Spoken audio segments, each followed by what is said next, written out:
Hər vaxtınız xeyir, hörmətli tamaşaçılar. Missiya TV-nin efirində Zərintac Mayıs qızıdır. Ölkədə və dünyada bu saata olan ən vacib xəbərləri təqdim edirik.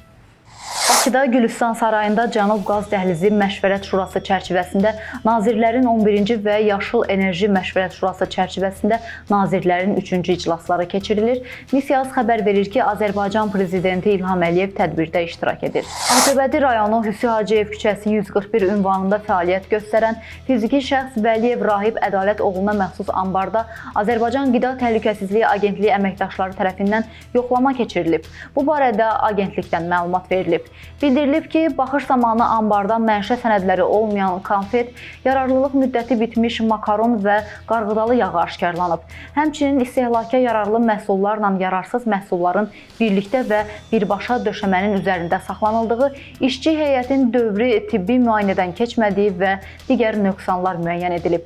Faktla bağlı sahibkar barəsində inzibati protokol tərtib edilib və icrası məcburi göstərişlər verilib. Sosial şəbəkələrdə kiberdələduzluq edən şəxs saxlanılıb. Polisin İsmayılıda keçirdiyi tədbirlərlə sosial şəbəkələrdə qazanc əldə etmək adı ilə vətəndaşı aldadaraq pulunu ələ keçirən 30 yaşlı Ceyhun Məmmədov saxlanılıb. Bildirilib ki, o Instagramda Medinə Invest adlı səhifə yaradaraq müraciət edən şəxslərə kiçik yatırımlarla daha çox qazanc əldə etmək kimi şirinlikləndirici vədlər verib. Ceyhun Məmmədov barəsində cinayət işi başlanılıb, araşdırmalar aparılır. Qeyd edək ki, polis dəfələrlə vətəndaşlara müraciət edərək sosial şəbəkələrdə qarşılaşdıqları və iqtisadi əsaslara söykənməyən piramida dələduzluq sxemlərinə, həmçinin yatırım adı altında şişirdilmiş qazanc vəd edən elanlara inanmamağa çağırıb. Goranboyda yanacaq doldurma məntəqəsinin fəaliyyəti dayandırılıb. Bu barədə Fövqəladə Hallar Nazirliyindən məlumat verilib. Bildirilib ki, Dövlət Yanğın Nəzarəti Xidməti tərəfindən Goranboy rayonu Meşəli kəndində yerləşən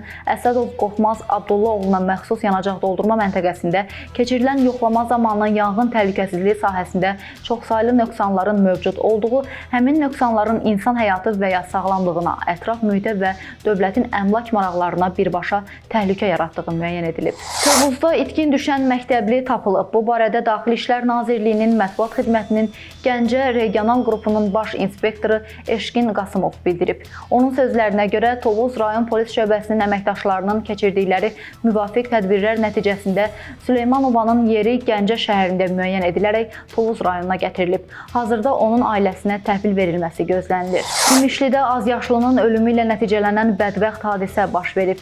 Qafqaz Info xəbər verir ki, 4 yaşlı Hüseyn Sahiboğlu Həsənli dünən saat 12 radələrində yaşadığı Qaralar kəndi ərazisindən keçən su kanalına düşərək boğulub. Onun həyatını xilas etmək mümkün olmayıb. Faktla bağlı İmişli rayon prokurorluğunda araşdırma aparılır.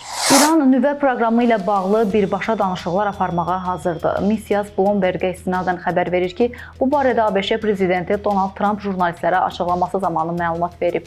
O bildirib ki, məktubları unudun, məncə onlar birbaşa danışıqlar istəyirlər. Onlar vasitəçilərdən istifadə etmək istəyirdilər.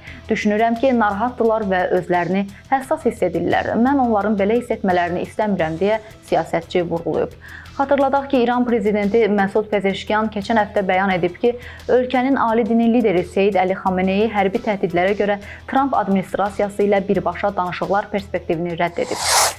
Belə hörmətli tamaşaçılar, ən vacib xəbərləri diqqətinizə çatdırdıq. Siz isə YouTube kanalımıza abunə olmağı unutmayın ki, videolarımızı operativ şəkildə izləyə biləsiniz.